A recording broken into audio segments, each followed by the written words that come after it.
In this video, I'll show you how you can sort alphabetically in Microsoft Excel.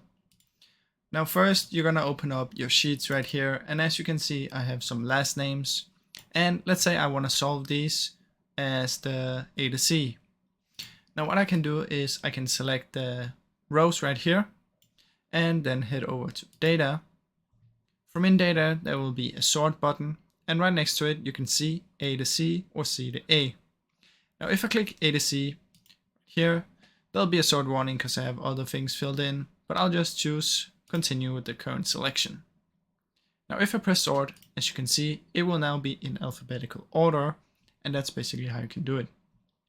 You can also select more at once if you wanna, and just go into Data and click on it. Now obviously for first name and last name, it's not very smart to do that if you only do one of the rows, because then it will be different people. So that's basically how you can do it, guys. Now I really hope you enjoyed this video, and if you did, please leave a like and subscribe as it helps me out a ton. Thank you so much for watching.